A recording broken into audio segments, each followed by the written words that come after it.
మీ vote ఇప్పటికే ఓటర్ల జాబితాలో ఉందని మీరు నమ్మకంగా చెప్పగలరా? ఎందుకంటే కొన్ని నెలల్లోనే కోట్లాది మంది భారతీయుల ఓట్లు జాబితా నుంచి మాయమయ్యాయి. ఓటు అనేది కేవలం ఒక బటన్ నొక్కడం కాదు, అది మన స్వరం. కానీ ఇప్పుడు అదే స్వరం నిశ్శబ్దంగా తీసేయబడుతుందనే ఆరోపణలు వస్తున్నాయి. భారతదేశంలో ప్రజాస్వామ్యానికి ప్రాణం ఓటు, కానీ ఇప్పుడు అదే ఓటు హక్కు ప్రమాదంలో పడిందా? కేవలం కొన్ని నెలల వ్యవధిలోనే మన దేశంలో సుమారు 6.5 కోట్ల మంది ఓటర్ల పేర్లు జాబితా నుండి మాయమయ్యాయి. ఇది మన మొత్తం ఓటర్లలో దాదాపు 13%. అసలు ఎస్ఐఆర్ స్పెషల్ ఇంటెన్సివ్ రివిజన్ అంటే ఏమిటి? సుప్రీంకోర్టు ఎన్నికల సంఘాన్ని నియంత్రణ లేని గుర్రమని ఎందుకు విమర్శించింది? ఈ వివరాలన్నీ ఈ వీడియోలో తెలుసుకుందాం. ఈ మధ్య కాలంలో మన తెలుగు రాష్ట్రాల్లోనూ అలాగే పార్లమెంటులోనూ ఎస్ఐఆర్ అనే పదం బాగా వినిపిస్తుంది. ఎన్నికల సంఘం నకిలీ ఓటర్లను తీసేయడానికి ఈ పద్ధతి వాడుతుంది. కానీ ప్రతిపక్షాలు దీనిని సైలెంట్ ఇన్విజిబుల్ రిగ్గింగ్ అని పిలుస్తున్నారు. ఎస్ఐఆర్ అంటే స్పెషల్ ఇంటెన్సివ్ రివిజన్, అంటే ఎన్నికల కంటే ముందు ఓటర్ల జాబితాను శుద్ధి చేయడానికి అధికారులు ఇంటింటికి వెళ్లి వివరాలను సేకరించే ఒక పద్ధతి. బీహార్లో సుమారు 8 కోట్ల మంది ఓటర్ల వివరాలను తనిఖీ చేసే ప్రక్రియ 2025 జూన్లో మొదలైంది. అయితే ఈ ప్రక్రియలో అనేక లోపాలు బయటపడ్డాయి. సాధారణంగా ప్రతి ఏటా ఓటర్ల జాబితాలో చిన్న చిన్న మార్పులు జరుగుతుంటాయి. దీనిని సమ్మరీ రివిజన్ అంటారు. కానీ ఇప్పుడు కేంద్ర ఎన్నికల సంఘం చేపట్టింది ఏంటంటే స్పెషల్ ఇంటెన్సివ్ రివిజన్, ఎస్ఐఆర్. దీని ప్రకారం అధికారులు ప్రతి ఇంటికి వెళ్లి ఓటర్ల వివరాలను స్వయంగా తనిఖీ చేయాలి. దాదాపు 20 ఏళ్ల తర్వాత మళ్ళీ ఇంత పెద్ద ఎత్తున ఈ ప్రక్రియను చేపట్టారు. ఈ సవరణలో భాగంగా బీహార్లో సుమారు 66 లక్షల మంది ఓటర్లను తొలగించారు. ఇంత భారీ సంఖ్యలో ఓటు తొలగించడం వెనుక రాజకీయం ఉందన్నది ప్రధాన ఆరోపణ. దీనికి సంబంధించి ప్రభుత్వం కొన్ని ముఖ్యమైన నియమాలను మార్చింది. సాధారణంగా ఓటు గుర్తింపు కోసం 11 రకాల పత్రాలను వాడుకోవచ్చు. కానీ ఈసారి ఆధార్ కార్డు, రేషన్ కార్డు మరియు ఉపాధి హామీ కార్డును ధృవీకరణ కోసం పనికి రావని ఎన్నికల సంఘం పేర్కొంది. పేద ప్రజల వద్ద ఉండే ప్రధాన గుర్తింపు కార్డులు ఇవే. వీటిని పక్కన పెట్టడం వల్ల లక్షలాది మంది పేదలు తమ ఓటు హక్కును కోల్పోయారు. ఇక డిజిటల్ డేటా మరియు లింకుల విషయానికి వస్తే ఒక పెద్ద మాయాజాలం జరిగింది. గతంలో ఓటర్ల జాబితాలు కంప్యూటర్లో సులభంగా వెతకడానికి వీలుగా ఉండేది. అంటే మనం ఏదైనా పేరును సెర్చ్ చేస్తే వెంటనే దొరికేది. కానీ రాహుల్ గాంధీ ఈ అంశాన్ని బయటపెట్టిన వెంటనే ఎన్నికల సంఘం తన వెబ్సైట్లో ఈ ఫార్మాట్ను మార్చేసింది. ఇప్పుడు ఆ జాబితాలు కేవలం ఫోటోలాగా స్కాన్డ్ ఇమేజెస్ మాత్రమే ఉన్నాయి. దీనివల్ల ఎవరి ఓటు పోయింది, ఎవరి ఓటు ఉంది అనేది విశ్లేషించడం చాలా కష్టంగా మారింది. పారదర్శకత ఉండాలని కోరుతూ votechoori.in అనే వెబ్సైట్ ద్వారా ప్రజలకు ఈ సమాచారాన్ని అందిస్తున్నారు. ఈ ప్రక్రియలో జరిగిన కొన్ని వింతలు చూస్తే ఆశ్చర్యం వేస్తుంది. బీహార్ ఉప ముఖ్యమంత్రి విజయ్ కుమార్ సిన్హా గారికి 2 చోట్ల ఓట్లు ఉన్నట్లు తేలింది. దీనిపై ఆయనకు నోటీసులు కూడా ఇచ్చారు. సుమారు 3 లక్షల ఇళ్లకు డోర్ నెంబర్ 0 అని ఇచ్చారు. ఇంకా ఘోరం ఏంటంటే డాగ్ బాబు అంటే కుక్క, క్యాట్ కుమార్ అంటే పిల్లి పేర్లతో కూడా నివాస ధృవీకరణ పత్రాలు జారీ అయ్యాయి. బ్రతికున్న మనుషులను చనిపోయినట్లుగా చూపిస్తూ జాబితా నుండి తొలగించారు. సామాజికంగా చూస్తే తొలగించబడిన ఓటర్లలో ఒక నిర్దిష్ట వర్గానికి చెందిన వారు ఎక్కువగా ఉన్నారని నివేదికలు చెబుతున్నాయి. ముస్లిం జనాభా కంటే వారి ఓటు తొలగింపు శాతం చాలా ఎక్కువగా ఉందని కొన్ని అధ్యయనాలు వెల్లడించాయి. అక్టోబర్ 2025లో ప్రారంభమైన ఎస్ఐఆర్ 2వ దశలో 9 రాష్ట్రాలు మరియు 3 కేంద్రపాలిత ప్రాంతాల్లో విస్తరించి ఉన్న సుమారు 51 కోట్ల మంది ఓటర్ల వివరాలను పునః పరిశీలించాలని లక్ష్యంగా పెట్టుకున్నారు. అందులో ఒకటి, ఈ ప్రక్రియ ముగిసిన తర్వాత విడుదలైన ముసాయిదా జాబితాలో ఓటర్ల సంఖ్య 44.4 కోట్లకు పడిపోయింది. ఇక 2 అంటే దాదాపు 6.5 కోట్ల మంది పౌరులు ఓటు హక్కును కోల్పోయారు. ఇది మొత్తం ఓటర్లలో దాదాపు 13% సమానం. ఈ ప్రక్రియ మొదలైన తర్వాత విడుదలైన ముసాయిదా జాబితా చూస్తే అందరూ ఆశ్చర్యపోతున్నారు.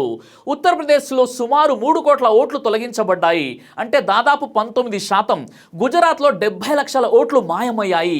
పశ్చిమ బెంగాల్లో 61 లక్షల మంది పేర్లు జాబితాలో లేవు. అలాగే బీహార్లో 65 లక్షల ఓట్లు తొలగించబడ్డాయి. ఈ ఓట్ల తొలగింపు లెక్కలు చూస్తుంటే ఇవి మామూలుగా చనిపోయే వాళ్ళకంటే లేదా ఊళ్ళు మారి వెళ్లిపోయే వాళ్ళకంటే చాలా ఎక్కువగా ఉన్నాయి. ఉదాహరణకు ఉత్తరప్రదేశ్లో ప్రతి 5 ఓటర్లలో ఒకరి ఓటు తీసేశారు. ఇది నిజంగా షాకింగ్ విషయం. అందుకే ఇది కేవలం ఓటర్ల లిస్టు శుభ్రం చేయడమేనా, లేక దీని వెనుక ఏదైనా రాజకీయ ప్లాన్లు ఉన్నాయనే అనుమానాలు ఇప్పుడు అందరిలో మొదలవుతున్నాయి. ఈసారి ఎన్నికల సంఘం ఓటర్ల జాబితాను శుద్ధి చేయడానికి ఈ పనుల కోసం కొత్త టెక్నాలజీని మరియు ఆర్టిఫిషియల్ ఇంటెలిజెన్స్ AI సాఫ్ట్వేర్ను వాడుతున్నట్లు ప్రకటించింది. ముఖ్యంగా ఏరోనెట్ అనే వెబ్సైట్ ద్వారా ఓటర్ల వివరాల్లో ఉన్నటువంటి తప్పులను, లాజికల్ డిస్క్రిపెన్సీస్ అంటే వయస్సు తేడాలు వంటివి కనిపెట్టడానికి ప్రయత్నించింది. అయితే ఈ టెక్నాలజీ క్షేత్రస్థాయిలో సరిగా పనిచేయడం లేదని, దీనివల్ల చాలా పొరపాట్లు జరుగుతున్నాయని విమర్శలు వస్తున్నాయి. ఈ కొత్త సాఫ్ట్వేర్ ఓటర్ల వివరాల్లో కొన్ని తార్కిక లోపాలను వెతకడానికి ప్రయత్నించింది. ఉదాహరణకు, ఒక ఓటరికి మరియు వారి తల్లి లేదా తండ్రికి మధ్య వయస్సు తేడా 15 ఏళ్ల కంటే తక్కువ ఉన్నా లేదా 50 ఏళ్ల కంటే ఎక్కువగా ఉన్న ఆ ఓటును ఇది అనుమానాస్పదమైనదిగా మార్క్ చేసింది. అంతేకాకుండా ఒకే ఓటరుకు 6 లేదా అంతకంటే ఎక్కువ మంది సంతానం ఉన్నట్లు రికార్డులో ఉంటే దాన్ని కూడా ఒక తప్పుగానే భావించింది. అలాగే స్థానిక భాషల నుండి ఇంగ్లీష్లోకి పేర్లను మార్చేటప్పుడు జరిగినటువంటి చిన్న చిన్న స్పెల్లింగ్ తప్పుల వల్ల కూడా చాలా మంది ఓటర్ల వివరాలు నకిలీగా సాఫ్ట్వేర్ పొరపడింది. పశ్చిమ బెంగాల్లో ఈ సాఫ్ట్వేర్ దాదాపు 3.6 కోట్ల మంది ఓటర్లను అనుమానితులుగా మార్క్ చేసింది.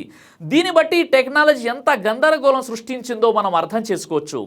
క్షేత్రస్థాయిలో సరిగా విచారణ చేయకుండా కేవలం కంప్యూటర్ ఇచ్చే డేటా మీద ఆధారపడి ఓట్లు తీసేయడం వల్ల సామాన్య ప్రజలు తమ ప్రాథమిక హక్కు అయినటువంటి ఓటును కోల్పోతున్నారు.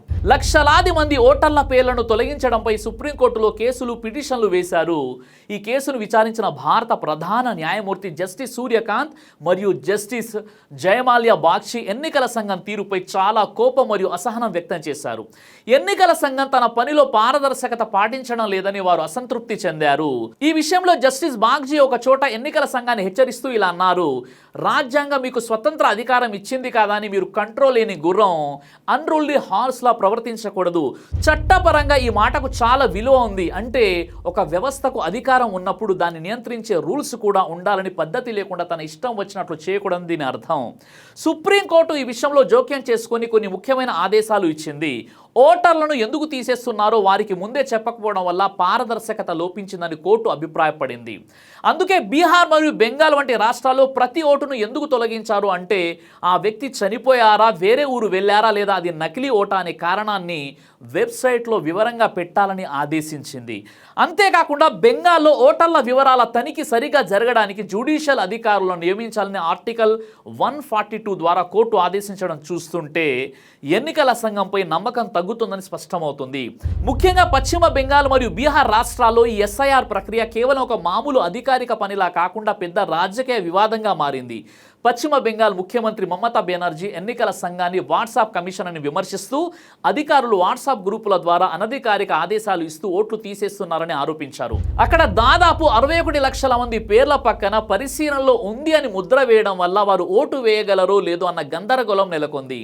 ప్రజలు ఈ ప్రక్రియను పౌరసత్వ పరీక్షగా, నేషనల్ రిజిస్టర్ ఆఫ్ సిటిజన్స్ ఎన్ఆర్సీగా భావించి భయపడుతున్నారు. ఈ భయం కారణంగా సరిహద్దు జిల్లాల్లో ఆత్మహత్యలు మరియు ఇల్లు వదిలి పారిపోవడం వంటి విషాదకరమైన సంఘటనలు కూడా జరుగుతున్నాయి. మరోవైపు ఎన్నికలు జరగనున్నటువంటి బీహార్లో 65 లక్షల ఓట్లు తీసేయడాన్ని ప్రతిపక్షాలు ఓట్లు దొంగతనం అని విమర్శిస్తున్నారు. ఈ ఎస్ఐఆర్ పని అంతా సజావుగా సాగాలంటే బూత్ లెవెల్ అధికారులు అంటే బిఎల్ఓలు చాలా ముఖ్యం. వీళ్ళు సాధారణంగా మన టీచర్లు లేదా అంగన్వాడీ కార్యకర్తలే. కానీ ప్రస్తుతం వీళ్ళ మీద పని భారం చాలా పెరిగిపోయింది. తక్కువ టైంలో లక్షలాది ఇళ్లకు వెళ్ళి తనిఖీ చేయాలనే రూల్స్ పెట్టడం వీళ్ళకి కష్టంగా మారింది. దీనికి తోడు కొందరు రాజకీయ నాయకులు ఓట్లు తీసేమని మరికొందరు తీయవద్దని బెదిరిస్తున్నారు. ఈ ఒత్తిడి తట్టుకోలేక దేశవ్యాప్తంగా 10 మందికి పైగా బిఎల్ఓలు గుండెపోటుతో లేదా ఆత్మహత్యతో చనిపోయారు. జైపూర్కు చెందినటువంటి ఒక అధికారి అయితే ముస్లింల ఓట్లు తీసేయమని తనపై ఒత్తిడి తెస్తున్నారని ఏడుస్తూ చెప్పిన వీడియో చూస్తుంటే పరిస్థితి ఎంత దారుణంగా ఉందో అర్థమవుతుంది. అయితే ఓట్ల జాబితాలో జరిగిన ఈ తప్పులు కేవలం సామాన్య ప్రజలకే కాదు, దేశంలోని ప్రముఖ వ్యక్తులకు కూడా ఇబ్బందులు కలిగించాయి. నోబెల్ బహుమతి విజేత అయినటువంటి అమర్త్య సేన్, ప్రముఖ క్రికెటర్ మొహమ్మద్ షమి మరియు మాజీ నౌక దళాపతి అరుణ్ ప్రకాష్ వంటి గొప్ప వ్యక్తులు కూడా తాము భారత పౌరులమేనని నిరూపించుకోవాలని నోటీసులు అందుకున్నారు. అమర్త్య సేన్ వంటి మహనీయుడు కూడా తన పౌరసత్వాన్ని నిరూపించుకోవాల్సిన పరిస్థితి రావడం ఈ వ్యవస్థ ఎంత యాంత్రికంగా మరియు అమానవీయంగా తయారైందో స్పష్టం చేస్తోంది. మన రాజ్యాంగ ప్రకారం 18 ఏళ్లు దాటిన ప్రతి భారతీయుడికి ఓటు వేసే హక్కు ఉంటుంది. అయితే ఈ ఎస్ఐఆర్ ప్రక్రియలో అధికారులు అసలు ఆ వ్యక్తి భారతీయ పౌరుడే కాదా అని ఆరా తీస్తున్నారు. పౌరసత్వంపై కేంద్ర ప్రభుత్వం ఇంకా ఏ నిర్ణయం తీసుకోకముందే ఎన్నికల అధికారులు ఓటు హక్కును తీసేయడం పౌరుల ప్రాథమిక హక్కును దెబ్బతీయడమే అని సుప్రీంకోర్టు భావించింది. దీనికి ఎన్నికల సంఘం ఏమని సమాధానం ఇచ్చిందంటే, అనర్హులు ఓటు వేయకుండా చూడడం మా బాధ్యత. ఒకవేళ పొరపాటున ఎవరిదైనా పేరు తీసేస్తే వాళ్ళు మళ్ళీ అప్పీలు అంటే ఫిర్యాదు చేసుకోవచ్చని చెప్పింది. కానీ పల్లెటూళ్ళలో ఉండే చదువుకోని వాళ్లకు ఈ అప్పీలు ఎలా చేయాలో తెలియదు. తెలియదు. దీనివల్ల వాళ్ళు తమ ఓటు హక్కును శాశ్వతంగా కోల్పోయే ప్రమాదం కూడా ఉంది. భారత ఎన్నికల సంఘం మన ప్రజాస్వామ్యాన్ని కాపాడే ఒక ముఖ్యమైన రక్షణ కవచం లాంటిది. అయితే దానికి ఉన్న అధికారాలను పారదర్శకంగా, అంటే ఏది చేసినా అందరికీ తెలిసేలా మరియు బాధ్యతాయుతంగా ఉపయోగించాలి. ఓటర్ల జాబితాను శుద్ధి చేయడానికి ఎస్ఐఆర్ వంటి పనులు అవసరమే అయినప్పటికీ అవి సామాన్య ప్రజలను ఇబ్బంది పెట్టేలా లేదా వేధించేలా ఉండకూడదు. ఈ ఎస్ఐఆర్ను అమలు చేసేటప్పుడు కొన్ని ముఖ్యమైన విషయాలను పాటించాలి. టెక్నాలజీకి మానవత్వం తోడవాలి. సాఫ్ట్వేర్ గుర్తించిన తప్పులను కేవలం యంత్రాల్లో చూడకుండా BLO అధికారులు క్షేత్రస్థాయిలో సానుభూతితో మరియు నిష్పక్షికంగా తనిఖీ చేయాలి. ప్రజల్లో అవగాహన పెంచాలి. ఓటర్ల జాబితాలో తమ పేరు ఉందో లేదో ప్రజలు సులభంగా చూసుకోవడానికి వీలుగా వెబ్సైట్లు మరియు యాప్లను కూడా అందుబాటులోకి తేవాలి. సుప్రీంకోర్టు ఆదేశాలను పాటించడం. ఏ ఓటునైనా ఎందుకు తొలగించాల్సి వచ్చిందో కారణాలను బహిరంగంగా వెబ్సైట్లో ప్రచురించాలి. దీనివల్ల ఎన్నికల సంఘంపై ప్రజలకు నమ్మకం పెరుగుతుంది. వ్యవస్థలో మార్పులు. ఎన్నికల అధికారులు నియామక ప్రక్రియ పారదర్శకంగా ఉండాలి. అప్పుడే ఆ సంస్థపై ఎలాంటి రాజకీయ ఒత్తిడి లేదని ప్రజలు నమ్ముతారు. ఓటు అనేది కేవలం ఒక హక్కు మాత్రమే కాదు, అది మన ప్రజాస్వామ్యానికి వెన్నెముక. ఓటర్ల జాబితాను శుద్ధి చేయడం అవసరమే, కానీ ఆ పేరుతో అర్హులైన పౌరుల ఓటు హక్కును కాలరాయడం సరికాదు. అయితే ఇప్పుడు మీరు చేయవలసినటువంటి పని, వెంటనే ఎన్నికల సంఘం వెబ్సైట్కు వెళ్ళి మీ ఓటు హక్కు ఉందో లేదో తనిఖీ చేసుకోండి. ఒకవేళ లేకపోతే వెంటనే అధికారులను సంప్రదించి ఫారం 6 ద్వారా దరఖాస్తు చేసుకోండి. ఓటు హక్కు అనేది కేవలం కాగితంపై ఉండే అధికారం కాదు, అది మన ఆత్మగౌరవం మరియు దేశ భవిష్యత్తు నిర్ణయించే ఒక గొప్ప ఆయుధం. దాన్ని కాపాడుకోవడం మనందరి బాధ్యత. ఓటు అనేది కేవలం ఒక హక్కు మాత్రమే కాదు, అది ప్రజాస్వామ్యానికి ప్రాణం. ఆ హక్కు మన చేతుల నుంచి నిశ్శబ్దంగా జారిపోకుండా కాపాడుకోవడం మనందరి బాధ్యత. కాబట్టి వెంటనే మీ ఓటు పేరు జాబితాలో ఉందో లేదో చెక్ చేసుకోండి. ఎందుకంటే మీ ఓటు మీ స్వరం కాబట్టి. ఈ వీడియో చూసిన వెంటనే ఒక పని చేయండి. ఎన్నికల సంఘం వెబ్సైట్కు వెళ్ళి మీ ఓటు ఉందో లేదో చెక్ చేసుకోండి. ఎందుకంటే ఓటు కోల్పోవడం అంటే మన స్వరం కోల్పోవడమే. అయితే ఈ వీడియోపై మీ అభిప్రాయం ఏంటో కామెంట్ ద్వారా తెలియజేయండి. జై హింద్.